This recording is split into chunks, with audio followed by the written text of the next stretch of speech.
할렐루야. 아멘. 불러도 대답 없는 영상이요. 네. 여러분 안녕하세요. 네, 이렇게 이번 학기 2021년도 1학기 수요예배를 시작하겠습니다. 와! 네, 매년 저희가 매번 학기마다 저희 신관식당에서 드렸던 예배를 이번 학기에는 저희가 드릴 수가 없어가지고 지금 이곳 채플관에서 또 비대면인 영상으로 여러분들과 함께 예배를 드립니다. 이 예배는요, 쏘메 예배가 아니에요. 쏘미 인도는 하지만 쏘메 예배가 아니라 명지대를 사랑하고 명지대 위에 하나님께서 역사해 주시고 이 캠퍼스 가운데 하나님 함께 해달라고 모이는 모든 기독 학생들의 한 마음이 모아지는 자리입니다. 언제나 부담 갖지 마시고요. 수요일 밤 10시, 네, 항상 말하죠. 몸이 기억하는 그 시간. 네, 이 시간이 되면 함께 들어오셔서 같이 찬양도 하시고 말씀도 듣고 또 함께 이 캠퍼스를 중보하고 같이 기도하고 우리가 다시 한번 일어나는 그런 시간이 되었으면 좋겠습니다. 앞으로 이번 학기는 바로 4월 오늘부터 5월 마지막 주까지 총 6번에 걸쳐서 저희가 수요예배가 진행이 됩니다. 여러분 기억해 주시고요. 함께 기도에 동참해 주시면 굉장히 감사드리겠습니다. 우리 다시 한번 서로에게 반가운 인사 한번 올려드리고요. 저희 하나님께 영광의 박수 올려드리며 찬양을 시작하도록 하겠습니다. 할렐루야! 아멘!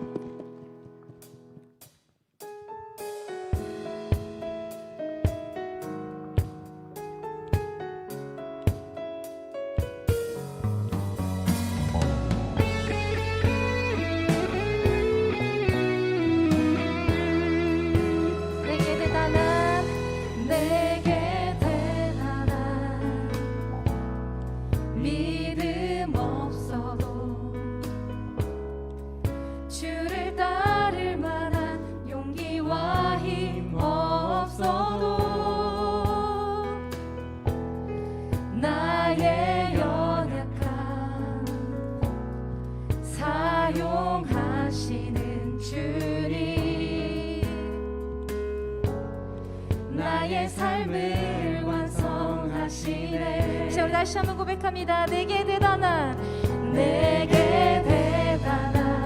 믿음 없어도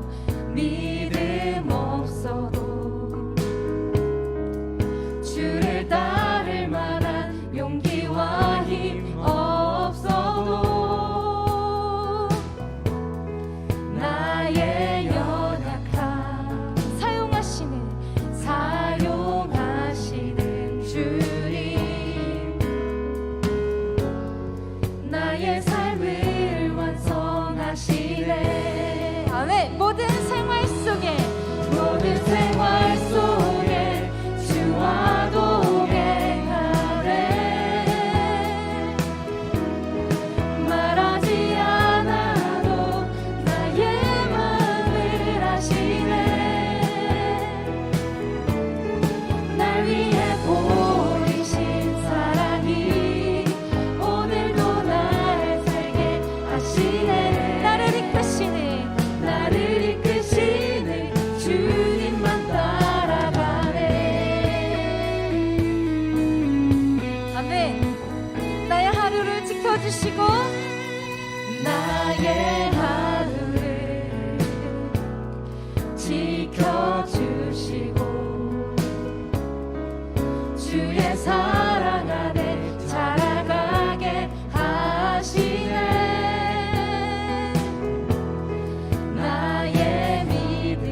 소리를 끄시면 주님만 따라가시겠습니까?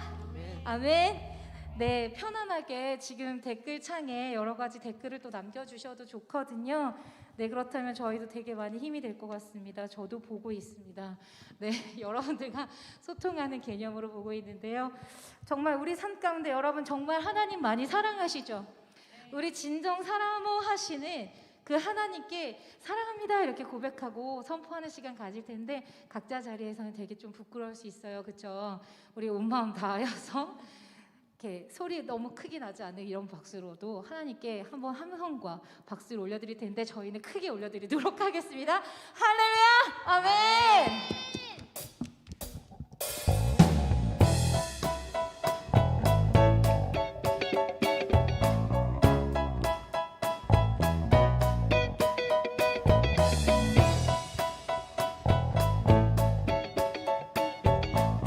자, 이제 고백합니다. 네, 진정 사모하는 내 진정 사모하는 친구가 되신 구주 예수님은 아름다워라. 산 밑에 백합하여 빛나는 새벽별 주님 영원할 길. 자, 우리 다시 한번 고백합니다. 네, 진정 사모하는 내 진정 사모하는 친구가 되시는 구주 예수님은 아름다워라. 산 밑에 백합하여 빛나는 새벽별 주님 영원할 길 아주 없도다. 아멘. 내 마음이 아플 적에 내 마음이 아플 적에 큰 위로 되시며 나 외로울 때 좋은 친구라. 주는 저 산 밑에 백합 빛나는 새벽별 이 땅 위에 비길 것이 이절로 고백합니다. 내 몸의 모든 염려 이 세상 고락감 나와 항상 같이 하여 주시고 시험을 당할 때에 악마의 개교를 즉시 물리치사 날 지키시네. 아멘. 온 세상 날 버려도 주 예수 안 버려 끝까지 나를 돌아보시니. 주는 저 산 밑에 백합 빛나는 새벽별 이 땅 위에 비길 이절로 다시 한번 것이 고백합니다. 온 없도다. 세상 날 버려도 온 세상 날 버려도 주 예수 안 버려 끝까지 나를 돌아보시니. 아멘. 주는 저 산 밑에 백합 빛나는 새벽별 이 땅 위에 비길 것이 없도다. 네.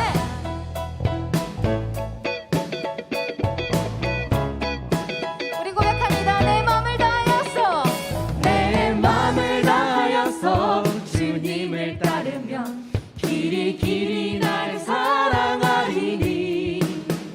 물불이 두렵지 않고 장검이 겁없네. 주는 높은 산속 내 방패시라. 아멘. 내 영혼 먹이시는 그 은혜 누리고 나 친히 주를 뵙기 원하네. 주는 저 산 밑에 백합 빛나는 새벽별 이 땅 위에 비길 것이 다시 한번 없도다. 내 영혼 먹이시는 내 영혼 먹이시는 그 은혜 누리고 나 친히 주를 뵙기 원하네. 주는 저 산 밑에 백합 빛나는 새벽별 이 땅 위에 비길 것이 없도다. 여러분 주님과 함께 동행하고 계십니까? 아멘. 다시 한번 여러분 주님과 함께 동행하고 계십니까? 여러분 그것이 정말 기쁘십니까? 우리 정말 기쁜 마음으로 주님 앞에 고백합니다. 주와 같이 길 가는 것 주와 같이 길 가는 것 즐거운 일 아닌가. 우리 주님 걸어가신 발자취를 밟게. 어린아이 같은 우리 어린아이 같은 우리 미련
이렇게 우리가 비대면으로 이번 학기를 시작하게 될 줄은 몰랐어요.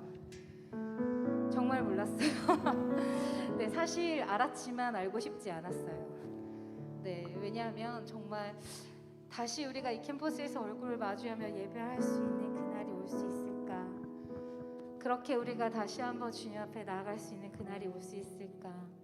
그렇게 나아갔는데 참 모든 것들이 마음대로 안 되고 뜻대로 안 되는 거는 현실인 것 같습니다. 우리의 삶의 자리를 한번 돌아봤으면 좋겠어요. 지금 내가 걷고 있는 이 길이, 지금 내가 가고 있는 이 길이 참 버겁고 힘들더라도 바로 그 자리에서 우리 하나님은 우리의 손을 놓지 않으시고 잡아주고 계십니다. 계속적으로 저희가 같이 주님 앞에 찬양하고 기도할 때에 여러분들 마음에 감동이 되시는 대로 기도하고 싶으신 분들 마음껏 기도하시고 찬양하고 싶으신 분들 마음껏 찬양하시면서 이 시간에 우리 삶을 위로하시고 만지시고 이끄시는 그 하나님 앞에 우리 나아가는 시간 갖길 원합니다.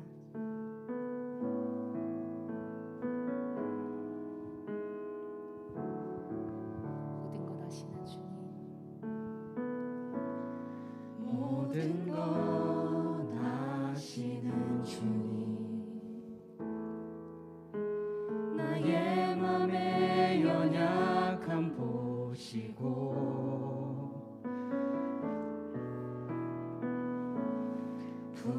부족한 그 모습대로 주님 마음에 새겨주시네. 주님께 토로한 마음, 주님께 토로한 마음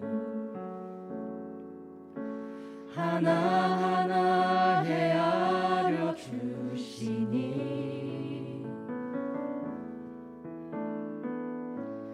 그 마음 그 아픔들을 주님 손으로 품어주시네. 거친 길을 걸어갈 때도 험한 산이 앞을 막아도 빛 대신 주님의 두 손이 나를 붙드네. 주의 마음이 닿은 내 삶에 저민 슬픔을 씻으시는 주님을 찬양, 주 이름을 찬양하네.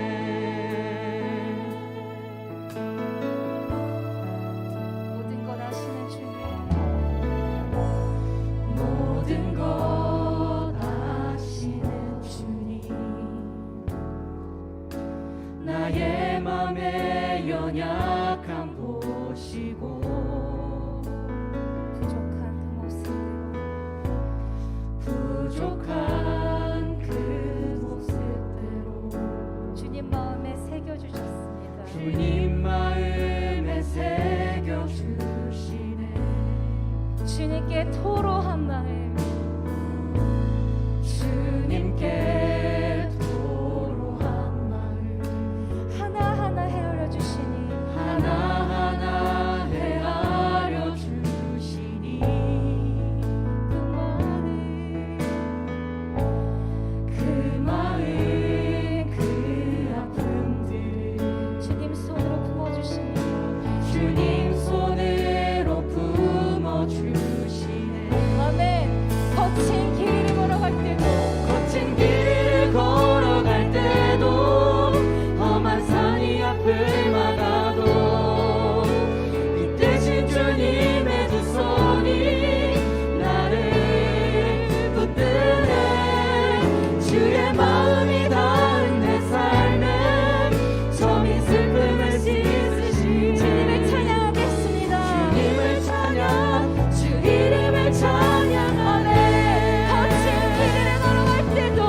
거친 길을 걸어갈 때도 험한 산이 앞을 막아도 빛 대신 주님의 두 손이 나를 붙들네.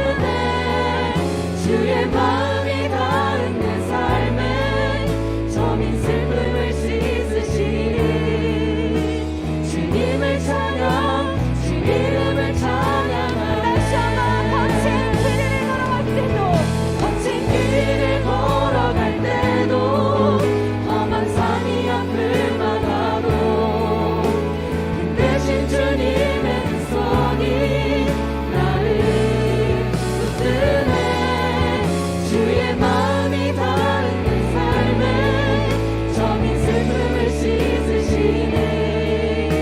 주님을 찬양 주 이름을 찬양하네. 이 시절에 이 고백한 가사대로 주님께 기도했으면 좋겠습니다. 여러분 가시는 그 걸음이, 여러분 지금 처해진 상황이, 여러분이 오늘 기도하는 이 자리가 정말 하나님의 도우심이 필요한 자리고 정말 하나님의 손길이 필요한 자리임을 이 시간 스스로가 주님 앞에 고백했으면 좋겠습니다.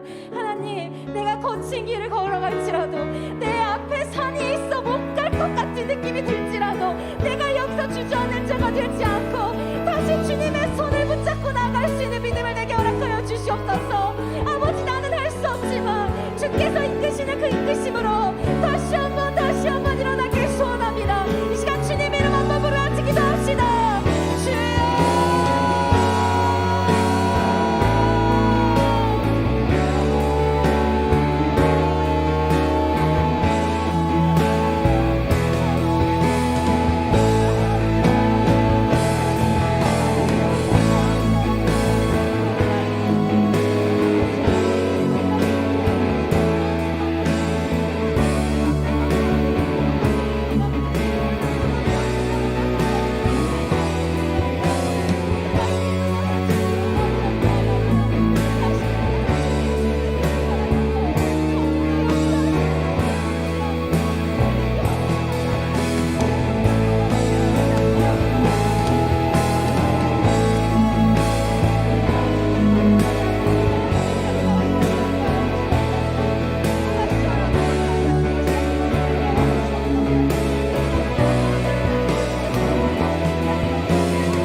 시련을 통해 나의 믿음 더욱 강하게 자라나고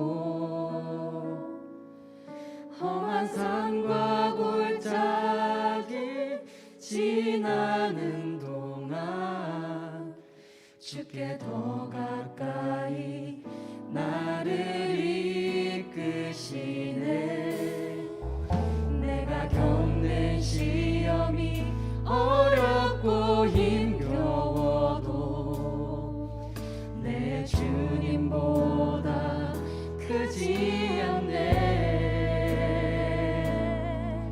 내 앞에 바다가 갈라지지 않으면 주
믿으십니까?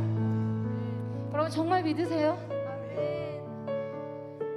이 시간에 우리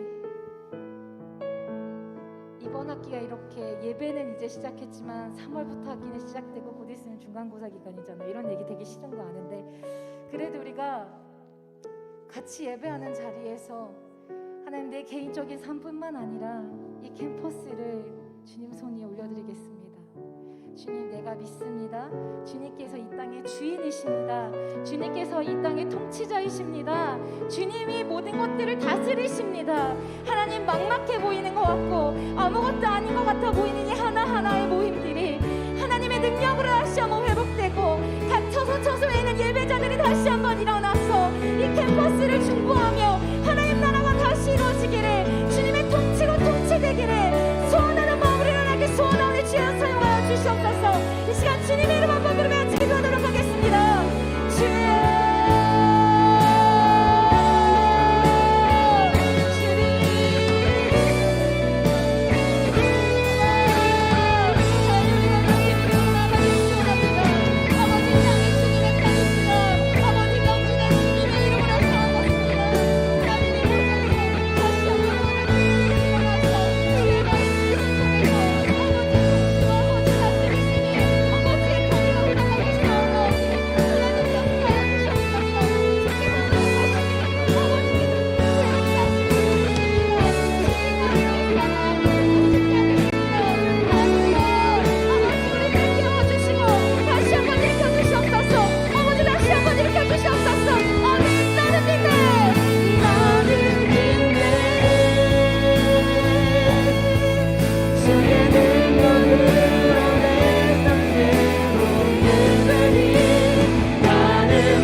오늘도 주의 말씀에 귀 기울이기를 원합니다.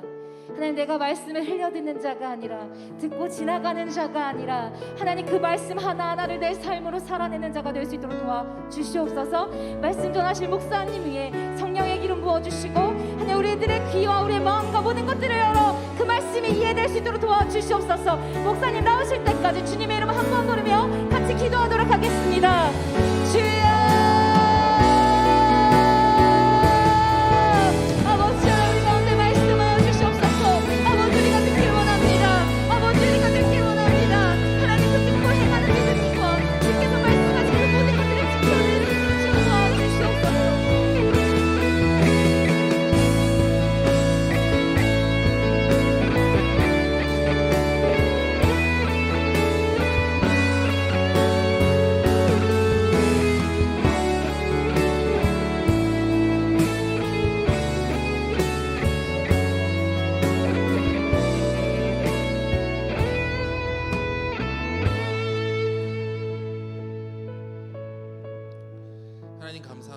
오늘도 우리에게 예배할 수 있는 또 특권을 주시고 비록 코로나로 인하여서 온라인으로 예배를 드리고 있지만 함께 예배할 수 있음이 주님의 축복이고 은혜임을 다시 한번 고백합니다.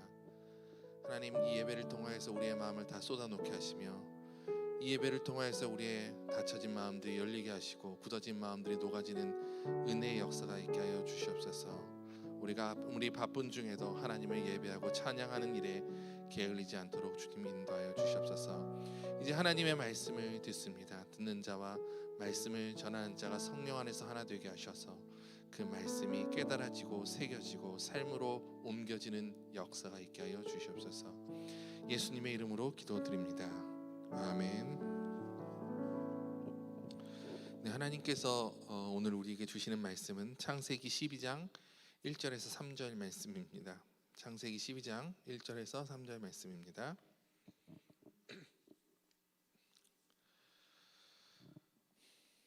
네, 우리 다 같이 함께 봉독하도록 하겠습니다. 여호와께서 아브라함에게 이르시되 너는 너의 고향과 친척과 아버지의 집을 떠나 내가 내게 보여줄 땅으로 가라. 내가 너로 큰 민족을 이루고 내게 복을 주어 내 이름을 창대하게 하리니 너는 복이 될지라. 너를 축복하는 자에게는 내가 복을 내리고 너를 저주하는 자에게는 내가 저주하리니 땅의 모든 족속이 너로 말미암아 복을 얻을 것이라 하신지라. 아멘. 네, 반갑습니다. 교목실의 고영상 목사입니다. 이번 학기 개강한 지 어느덧 이제 한 달이 지나가고 있습니다. 지금 캠퍼스에는 봄꽃이 활짝 피었습니다. 그런데 이 봄꽃이 아름다운 줄도 모르고 그렇게 시간을 보내고 있습니다.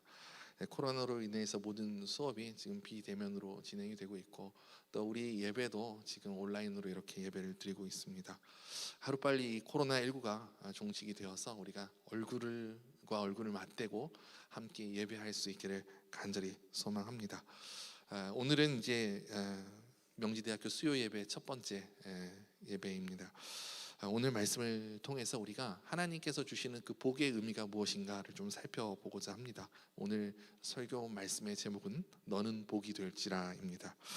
현진건의 소설 중에 그 운수 좋은 날이라고 하는 단편 소설이 있습니다. 여러분 잘 아시죠?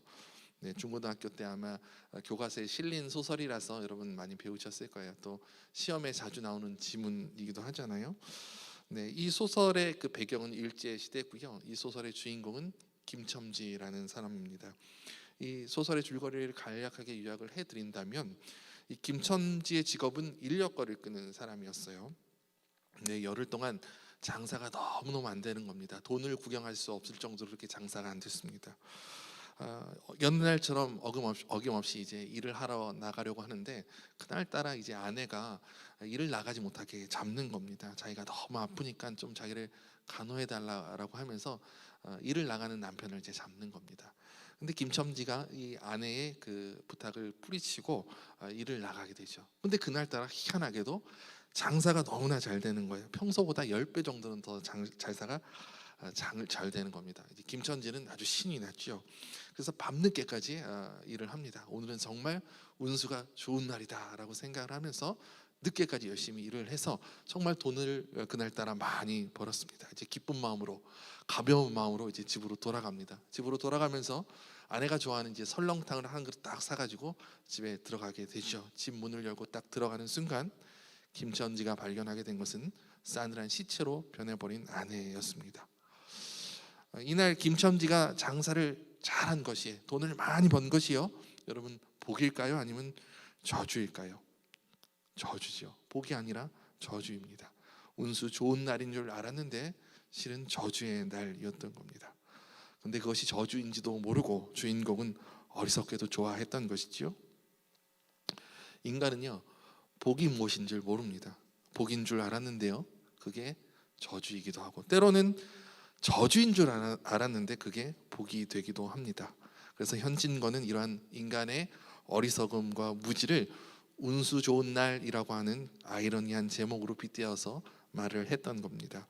최근에 이제 정치 뉴스들을 많이 보면요, 저 정치인들 열심히 이전 투구해서 저 높은 자리까지 올라갔는데 국회의원도 되고 장차관도 되고 또 고위 관리가 되었는데 정말 저 사람들의 저게 복일까 하는 생각을 하게 됩니다. 복인 줄 알았는데요 나중에 그 자리가 저주의 자리가 되기도 하지요. 우리는 복이 무엇인지 잘 모릅니다. 하나님께서 우리에게 주시고자 하는 복과 또 우리가 간절히 원하는 그 복 사이에 아주 차이가 클 때가 많이 있습니다. 그렇다면 여러분 과연 복이 뭘까요? 하나님께서 우리에게 주시고자 하는 그 복이 뭘까요? 오늘 말씀을 통해서 그 복의 의미를 우리가 한번 묵상해 보고자 합니다. 성경에서 대표적으로 복 많이 받은 사람 하면 어떤 인물이 떠오릅니까 여러분?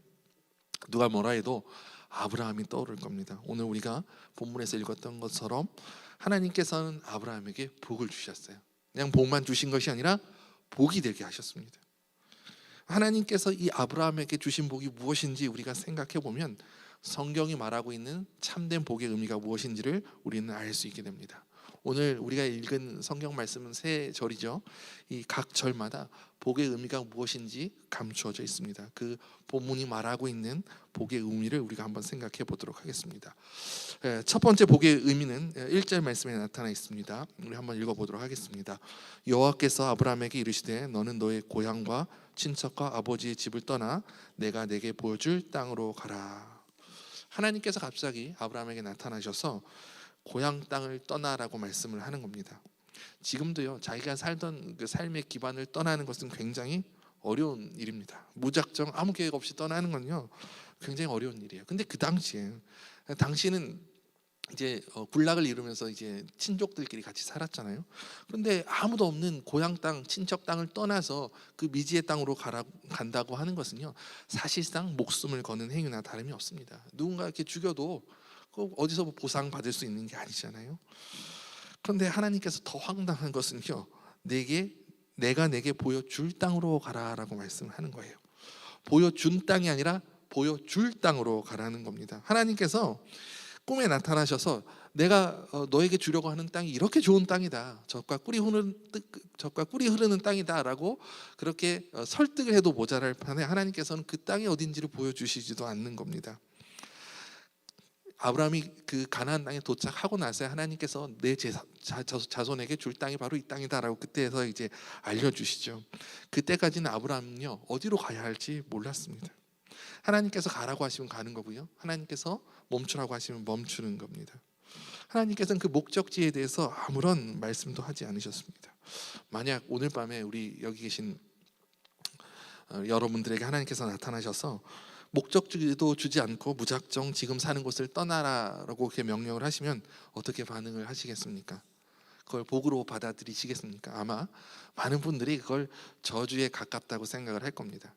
곰곰이 한번 제가 생각해 봤어요. 왜 하나님께서는 이 아브라함에게 목적지를 알려주시지 않으셨을까? 약속의 땅에 얼마나 좋은지 그걸 알려주시면 안 되는 걸까? 만약에 하나님께서요 아브라함에게 그 가나안 땅을 미리 보여주셨다라고 한다면은 어떻게 됐을까요? 아마도 아브라함은요 그 땅이 복이라고 생각을 했을 겁니다. 그런데 하나님께서 정말 주고 싶었던 복은요 땅이 아니었어요. 가나안 땅이 아니었습니다. 정말 하나님께서 주고자 하셨던 건 뭐냐? 하나님께서 원하셨던 것은 아브라함과의 관계였다라는 것이죠.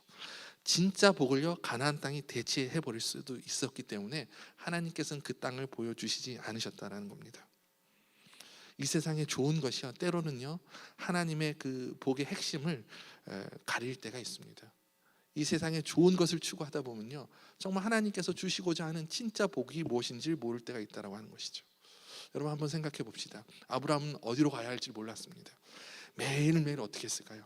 하나님께 물었을 거예요. 어디로 가야 합니까 하나님? 오늘은 동쪽으로 가야 합니까? 서쪽으로 가야 합니까? 남쪽으로 가야 합니까? 북쪽으로 가야 합니까? 하나님께 물었을 거예요. 그리고 하나님께서는요 갈 길을 알려주었을 겁니다. 그 하나님의 음성을 듣고 순종하면서 아브라함은 한 걸음 한 걸음 나아갔을 거예요. 하나님께서 정말 주시고자 했던 복의 핵심이 바로 여기에 있다라고 하는 것이죠. 매일매일 하나님과 대화하는 것, 하나님과 소통하는 것, 하나님과 깊은 관계 속에 들어가는 것, 그것이 정말 하나님께서 아브라함에 주시고자 했던 복의 핵심이라는 것이죠. 여러분 이 복을 누리고 계십니까? 이 복을 얻기 위해서 기도하고 계십니까? 하나님과 함께 대화하고 하나님과 함께 호흡하고 그분에게 묻고 그분의 음성을 듣고 그분의 인도하심을 따라서 살아가고 계십니까? 성경은 이것이 진짜 복이라고 얘기를 하고 있습니다. 하나님께서는 이제 아브라함에게 자녀를 주겠다고 말씀을 하셨죠. 하늘의 별과 같이 또 땅의 바다의 모래알과 같이 많은 자손들을 주겠다라고 약속을 하셨습니다. 그런데 오랫동안 그 자녀가 없는 겁니다. 그래서 답답했던 아브라함은 자기의 몸종이었던 엘리에셀을 자기의 양자로 삼으려고 했습니다. 그리고 하나님께 물었어요. 창세기 15장 2절 말씀입니다. 제가 이 말씀을 세번역 성경으로 한번 읽어드리도록 하겠습니다. 아브라함이 여쭈었다. 나의 하나님 주께서는 저에게 무엇을 주시렵니까? 저에게는 자식이 아직 없습니다. 저의 재산을 상속받을 자식이라고는 다마스쿠스 녀석 엘리에셀 뿐입니다. 그러자 4절에서 하나님께서 이렇게 대답을 하십니다. 주께서 그에게 말씀하셨다. 그 아이는 너의 상속자가 아니다. 너의 몸에서 태어날 아들 너의 상속자가 될 것이다. 아브라함이 하나님께 여쭈었습니다. 그리고 주님께서 그에게 말씀을 하셨어요. 바로 이 관계가 하나님께서 아브라함에게 주시고자 했던 복의 핵심이라고 하는 것이죠. 하나님께 묻고 하나님께서 대답하시는 이 관계가 복의 핵심이라고 하는 것이죠. 아들을 낳고 못 낳고는요 복의 본질이 아닙니다. 아들을 못 낳는다 할지라도 하나님과의 그 친밀한 관계 속에 있다면 이미 하나님의 복 가운데 있는 것이죠.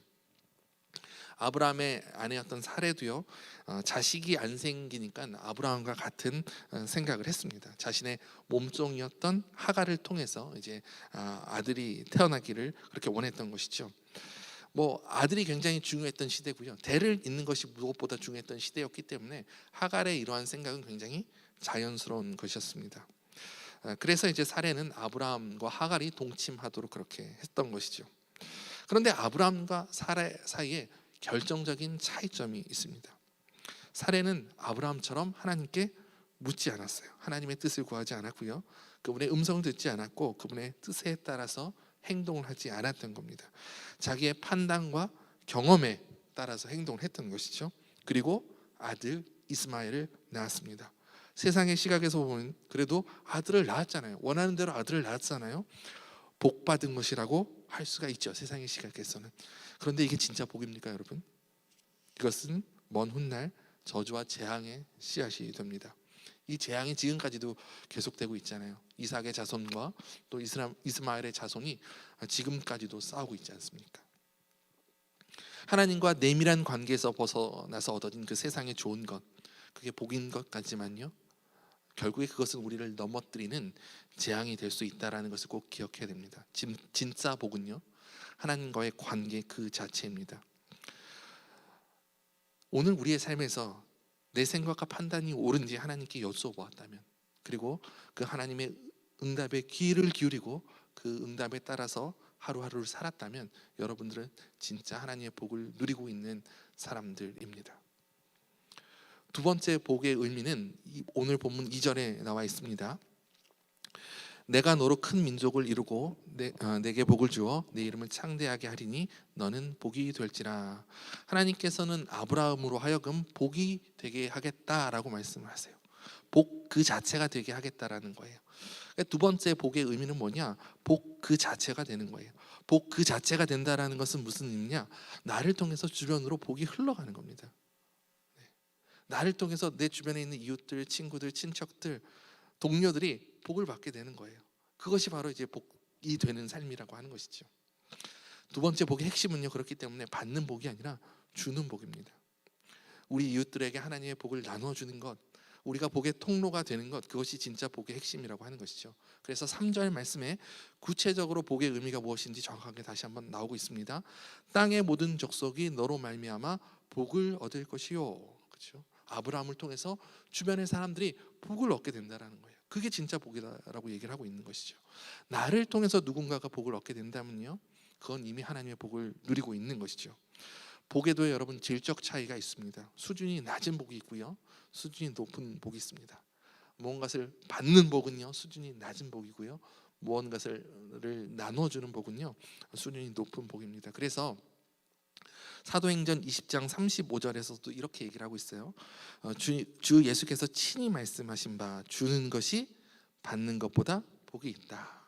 주는 것이 더 복이 있다라는 거죠. 하지만 우리는 어떻습니까? 받는 복을 원하죠. 그렇죠? 너로 큰 민족을 이루고 내 이름을 창대하게 하리라. 이게 마음에 와서 팍 꽂히잖아요. 하지만 이것은 수준이 낮은 복이라고 하는 겁니다. 하나님께서 진짜 주고 싶은 복은 이것이 아니라고 하는 것이죠.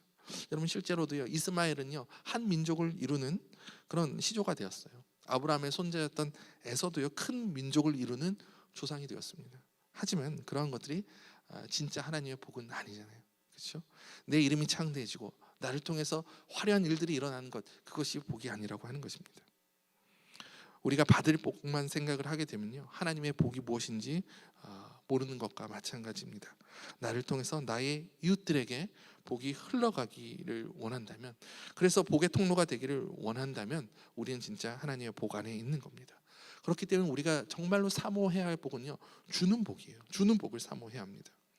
우리가 복 달라는 기도 진짜 많이 하죠. 이것도 주세요, 저것도 주세요. 그리고 그런 기도를 할 때는 또 간절해집니다. 그런데 내가 복의 통로가 되게 해주세요. 나를 통해서 많은 사람들이 하나님의 복을 누리기를 원합니다.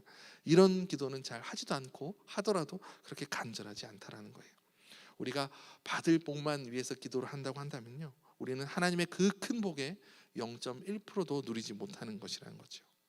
여러분은 공부 왜 하십니까? 왜 그렇게 열심히 공부를 하십니까?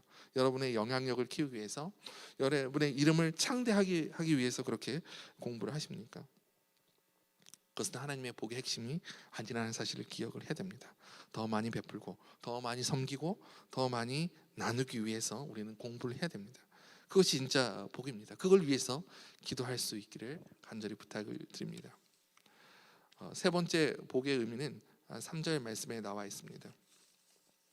오늘 본문 말씀 3절을 제가 한번 읽어드리겠습니다. 너를 축복하는 자에게는 내가 복을 내리고 너를 저주하는 자에게는 내가 저주하리니 땅의 모든 족속이 너로 말미암아 복을 얻을 것이라 하신지라. 네, 말씀이 참 좋죠. 네, 근데 한 글자만 바꾸면요, 이 말씀이 더 좋은 말씀이 될 수가 있습니다. 너를 너가로 한번 바꿔 보십시오. 너가 축복하는 자에게는 내가 복을 내리고 너가 저주하는 자에게 내가 저주하리니. 여러분 생각만 해도 좋지 않습니까? 내가 누군가를 막 축복을 하면 그 사람이 복을 받고요, 내가 막 저주를 하면 그 사람이 막 저주를 받아요. 하나님의 저주를 받아요. 머릿속에 화이트리스트, 블랙리스트가 딱 떠오르죠. 근데 하나님은 이렇게 말씀하지 않으셨다는 거예요. 너를 축복하는 자를 내가 축복하고 너를 저주하는 자를 내가 저주하겠다 말씀하신다는 거예요. 이 말인즉슨 축복과 저주의 권한은 우리의 것이 아니라는 겁니다. 그것은 철저하게 하나님의 몫이라고 하는 것이죠. 우리는 누군가를 심판하고 판단하고 저주할 권한이 없어요. 누군가를 저주하지 않는 삶, 그 삶이 복된 삶이라는 사실을 꼭 기억하시길 바랍니다. 제가 이제 목회자가 되기 위해서 신학교에 간다고 했을 때 제가 굉장히 존경했던 목사님께서 그런 조언을 해주셨어요. 좋은 목회자가 되려면 품이 넓은 사람이 되어야 된다. 네. 저는 이 말을 아직도 마음속에 깊이 새기고 있습니다. 좋은 목회자는요, 나를 비판하는 사람, 나를 싫어하는 사람, 나에게 손가락질하는 사람, 나를 욕하는 사람, 그 사람도 품어 안을 수 있는 사람입니다. 내가 좋아하는 사람, 내가 편하게 여기는 사람, 나를 잘 따르는 그런 사람들과만 교제를 한다면 좋은 목회자가 될 수 없다라는 거지요. 이건 비단 목회자에게만 필요한 덕목이 아닙니다. 마땅히 그리스도인이라고 한다면요, 하나님의 그 큰 사랑을 경험한 사람이라고 한다면 넓은 품을 가져야 합니다. 나를 반대하는 사람, 나를 비판하는 사람, 심지어는 원수까지도 품어 안을 수 있어야 돼요. 이것이 바로 예수님의 가르침이기도 합니다. 창세기 후반에 보면요, 요셉의 이야기가 나옵니다. 우리가 잘 아는 것처럼 요셉은 하나님의 복을 받은 사람이죠. 근데 요셉이 받은 그 복의 핵심이 무엇인지 우리가 한번 곱씹어 생각해 봐야 합니다. 요셉이 받은 그 복의 핵심이 당시 최강국이었던 이집트의 국무총리가 된 것, 그것에 있지 않다라고 하는 것이죠. 그것이 만약에 그 요셉이 받은 복의 핵심이었다고 한다면요, 요셉의 이야기는요, 요셉이 국무총리가 되었다라고 하는 것으로 끝이 나야 합니다. 근데 성경 말씀 잘 보면요, 요셉이 국무총리가 되기까지의 과정보다요, 요셉이 국무총리가 된 이후의 이야기가 더 깁니다. 그 말인즉슨 요셉의 그 복의 핵심은 요셉이 국무총리가 된 이후에 있다라고 하는 것이죠. 여러분이 우여곡절 끝에 요셉처럼 최고의 권한을 가진 국무총리가 되었다고 한다면 가장 먼저 무엇부터 하시겠습니까? 만약에 내가 그 국무총리가 되었다, 요셉처럼 국무총리가 되었다 한다면 저는 일단은 복수를 할 것 같아요. 네. 지금까지 나를 모함했던 사람들, 괴롭혔던 사람들 차례차례 복수를 해야 하지 않겠습니까? 먼저 누굴 먼저 복수를 해야 할까요? 자기를 팔아넘겼던 형들을 일단 복수해야겠죠. 그리고 또 누구를 또 처단을 해야 될까요? 보디발의 아내, 누명을 씌워가지고 감옥 가게 했잖아요. 그리고 또 여력이 된다면은 술 맡은 관원장에도 좀 따끔하게 혼을 내줘야 될 겁니다. 그렇죠?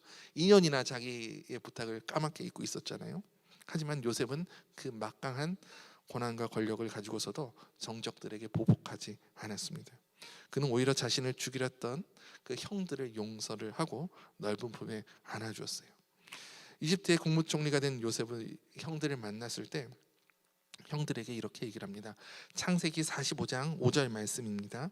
당신들이 나를 이곳에 팔았다고 해서 근심하지 마소서, 한탄하지 마소서. 하나님이 생명을 구원하시려고 나를 당신들보다 먼저 보내셨나이다. 요셉이 받은 복의 핵심은 바로 여기에 있다라고 하는 것이죠. 어떠한 경우에도요, 요셉은 저주하지 않았습니다. 자기를 죽이려 했던 그 원수마저도 품에 안아주었고 용서해 주었습니다. 저주하지 않는 것, 그것이 바로 하나님의 복을 체험하는 비결인 것이죠. 각박한 세상 속에 살다 보면요, 우리의 품이 점점 좁아져요. 그렇잖아요. 항상 경쟁하면서 그렇게 치열하게 살다 보면요, 우리의 품이 점점 좁아지는 것을 느끼게 됩니다. 그래서 누군가를 너그럽게 대하는 것이 점점 어려워지고요, 자꾸 화가 납니다. 여러분 어떻습니까? 그리고 누군가를 쉽게 저주하게 되죠. 세상이 우리를 그렇게 만들고 있습니다. 제가 오래전에 인터넷 회사에 전화를 해서 컴플레인을 한 적이 있어요. 제 동의 없이 어떤 서비스에 가입이 되어서 막 해당 비용이 빠져나가고 있는 거예요. 너무 화가 나가지고 빨리 이걸 해결해주고 그동안 빠져나갔던 돈을 환급해달라고 그렇게 요구를 했습니다. 제가 처음에 그래도 나름 목사니까 점잖게 논리적으로 얘기를 했어요. 돈을 환불해 줬을까요? 안 된다는 거예요.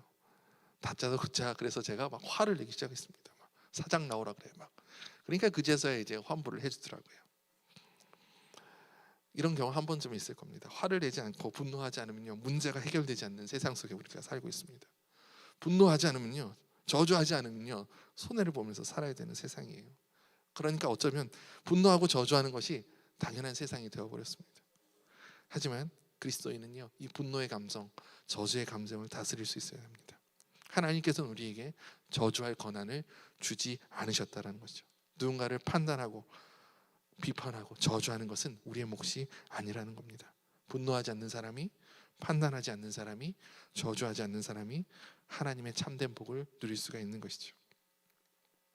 많은 사람들이 기독교를 비판을 하면서 한국교회의 가장 큰 문제가 기복신앙에 있다라고 그렇게 얘기를 합니다. 맞습니다. 기복신앙은 위험한 신앙 태도입니다. 기복신앙을 우리가 조심해야 합니다. 하지만 오해하지 말 것은 기독교는 복을 기피하는 종교가 아니라는 거예요. 박복하게 사는 것이 신앙의 올바른 태도가 아니라고 하는 것입니다. 기독교는요, 복을 구하는 종교이고 하나님은요, 복을 주시기를 원하는 분이라고 하는 것이죠. 거칠게 말하면요, 예수 믿고 복 받아서 잘 사는 것이 기독교의 가르침이에요. 제가 일산 어디에 가는데 교회 이름이 딱 보이는데 교회 이름이 지복천 교회더라고요. 지복천이 무슨 뜻인가 보니까 작은 글씨로 그렇게 써 있더라고요. 지상에서 복 받고 천국 가는 교회. 네. 되게 이상하지만 사실 맞거든요. 그게 맞습니다. 다만 우리가 조심해야 할 것은 그 복의 의미가 무엇인지를 정확하게 아는 거예요. 오늘 말씀을 통해서 하나님께서는 우리에게 복의 의미가 무엇인지를 알려주고 계십니다. 복은요, 우리가 세상에서 생각하는 것과 그 의미가 굉장히 다르다라는 것을 오늘 말씀을 통해 우리가 알게 되었습니다. 첫 번째 하나님의 복은요, 하나님과의 관계 그 자체예요. 그 자체예요. 하나님께 묻고 하나님의 음성을 듣고 그 뜻에 따라서 사는 것, 그것이 복이라는 거죠. 두 번째는 뭡니까? 복은 받는 것이 아니라 주는 거예요. 우리가 복의 통로가 되어서 우리를 통하여서 하나님의 그 복이 주변의 이웃들에게로 흘러가는 것, 그게 진짜 복이라고 하는 것이죠. 세 번째는요, 저주하지 않는 것. 저주하지 않는 것이 바로 복이라고 하는 겁니다. 이 복의 세 가지 의미를 마음속에 깊이 새기면서 우리가 살아갈 수 있기를 바랍니다. 명기연 수요 예배에 참석한 모든 분들이 하나님의 큰 복을 누릴 수 있기를 간절히 축복하고 소망합니다. 우리 함께 찬양을 한 곡 하도록 하겠습니다. 신실하게 진실하게 우리 함께 찬양을 하겠습니다. 복은요, 명예를 얻고 돈을 많이 벌고 하는 게 복이 아닙니다. 여러분 꼭 기억하셔야 합니다. 하나님 앞에서 신실하게 진실하게 그 하나님과의 관계를 만들어가는 것이 진짜 복인 겁니다. 그리고 나를 통해서 복이 주변으로 흘러가는 것, 그렇게 거룩하게 사는 것이요 진짜 복입니다. 저주하지 않는 그 삶이, 그렇게 거룩하게 사는 삶이 진짜 복이라는 사실을 좀 기억하면서 우리 함께 다 함께 이 찬양하도록 하겠습니다. 신실하게 진실하게 진실하게 거룩하게 살게 하소서. 신실하게 진실하게 거룩하게 살게 하소서. 신실하게 진실하게 신실하게 진실하게 거룩하게 살게 하소서. 신실하게 진실하게 거룩하게 살게 하소서. 하나님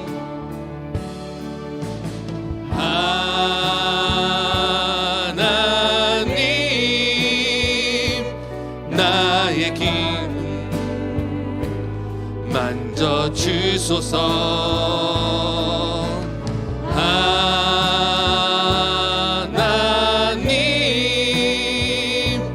나의 영혼 새롭게 하소서. 신실하게 진실하게 신실하게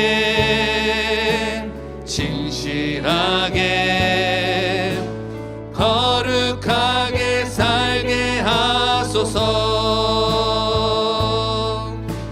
신실하게 진실하게 거룩하게 살게. 하나님 나의 기도 들어주소서.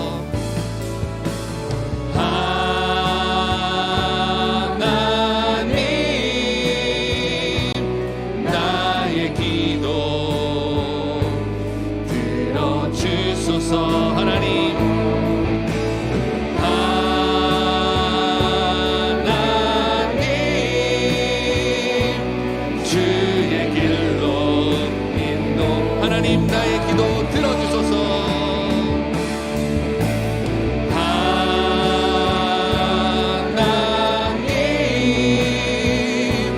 나의 기도 들어주소서.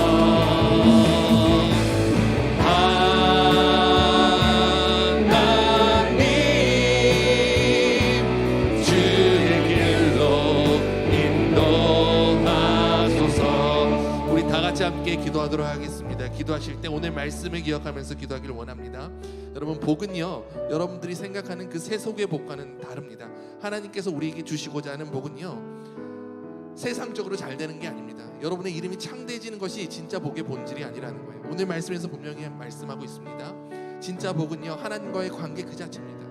하나님께 묻고 하나님의 음성을 듣고 그 음성을 따라 사는 것이 복이에요. 복은요 받는 것이 아니라 내가 축복의 통로가 되어서 나를 통해서 하나님 복이 주변으로 흘러가는 게 진짜 복입니다. 그리고 세 번째는요 저주하지 않는 삶이, 누군가를 미워하고 비판하지 않는 삶이요 그게 진짜 복이라는 겁니다. 이 복을 누리면서 살게 해달라고, 하나님 앞에 진실하고 신실하고 거룩하게 살게 해달라고, 그 하나님의 참된 복을 누리며 살게 해달라며 우리 다 같이 함께 한 목소리로 기도하도록 하겠습니다. 기도하시겠습니다. 하나님 함께 하여 주시고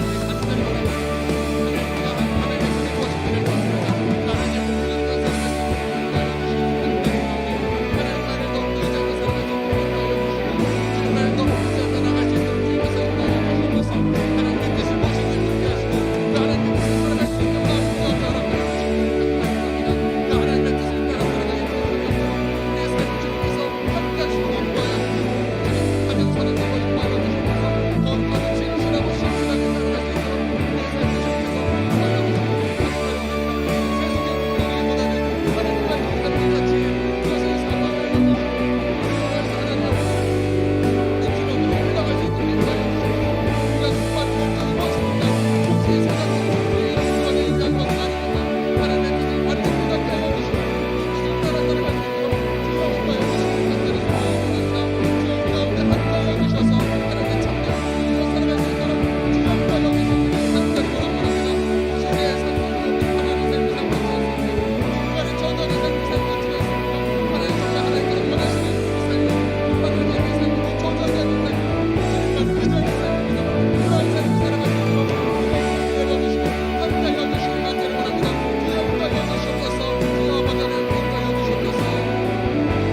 진실하게 진실하게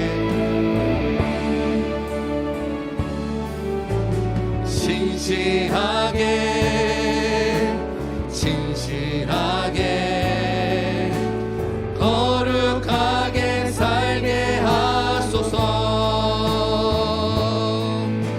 진실하게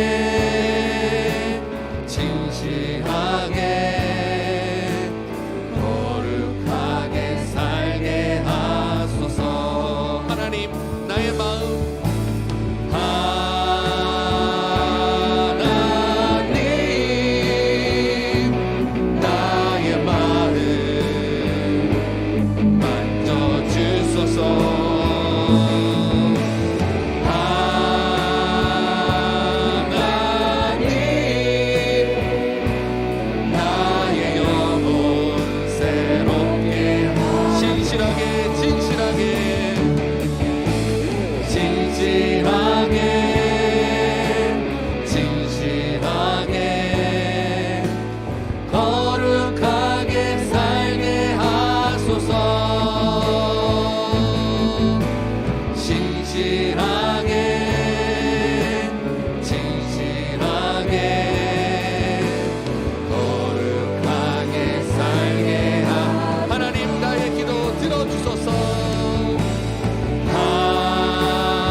기도할 때는 명지 캠퍼스를 위해서 기도하면 좋을 것 같습니다. 우리 명지대학교에 하나님의 축복이 임하기를 원합니다.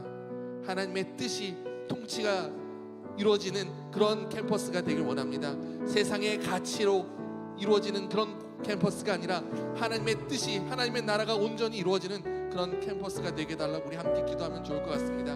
혹시 우리 이 명지 대학교의 구성원 중에 길을 잃고 방황하는 친구들이 혹시 있다면 하나님께서 선한 길로 인도하셔서 정말 그들이 하나님의 진리를 발견하고 주님께로 돌아오는 은혜의 역사가 있게 해달라고 우리 함께 기도하면 좋을 것 같아요.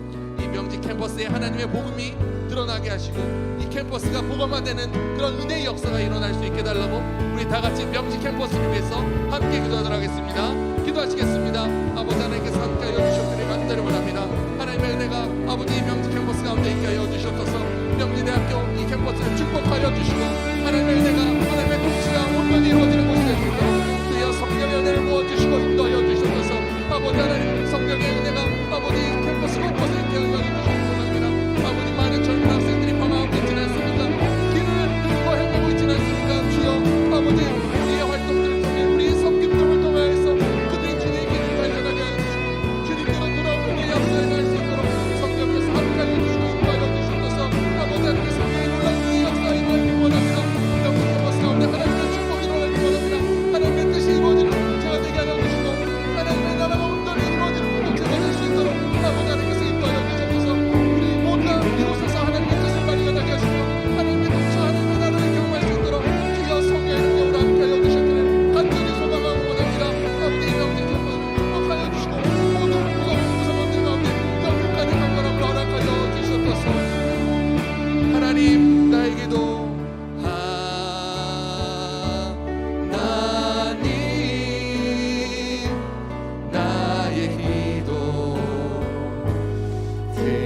주소서. 하나님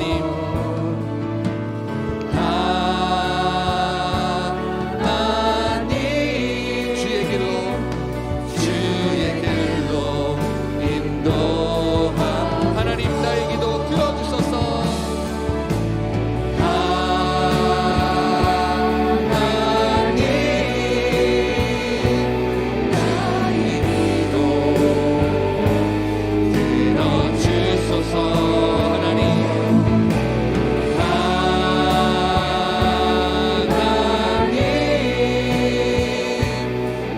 그의 길로 인도하소서. 하나님 감사합니다. 오늘 말씀을 통해 하나님께서 우리에게 주시고자 하는 그 복의 의미가 무엇인지 마음속에 깊이 새깁니다. 하나님과의 관계 그 자체가 복임을 하나님 우리에게 알려주셨습니다. 하나님 진짜 복은 받는 것이 아니라 주는 것임을 하나님께서 우리에게 알려주셨습니다. 하나님 저주하지 않는 삶이 진짜 복된 삶이라고 하나님 우리에게 가르쳐 주셨습니다. 그 하나님의 복의 의미를 마음에 깊이 새기며 살아갈 수 있는 우리 모든 구성원들이 될 수 있도록 주여 함께하여 주시옵소서. 하나님 또한 우리 명지대학교 캠퍼스를 위해서 기도합니다. 명지대학교 캠퍼스가 온전히 하나님의 통치 가운데 있기를 원합니다. 세상의 가치들이 이 캠퍼스를 다스리는 것이 아니라 오직 하나님의 말씀만이, 하나님의 뜻만이 살아 움직이는 그런 캠퍼스 될 수 있도록 주님 인도하여 주시고, 혹시 이 캠퍼스 가운데 방황하는 영혼들이 있습니까? 주님을 알지 못해서 낙담한 영혼들이 있습니까? 하나님 우리의 섬김을 통하여서, 우리의 헌신을 통하여서 그들이 주님을 보게 하시고 주님께로 돌아오는 은혜의 역사가 일어날 수 있도록 주여 함께하여 주시옵소서. 지금은 길이요 진리요 생명이 되신 우리 주 예수 그리스도의 은혜와 하나님의 그 크신 사랑하심과 성령님의 감동 감화 내재 충만하심의 은총이, 하나님이 주시는 그 복의 의미를 깊이 마음속에 새기며 살아가기를 원하는 모든 명지대학교 구성원들 한 사람 한 사람 머리 위에 지금부터 영원토록 함께 하시기를 간절히 축원하옵나이다. 아멘.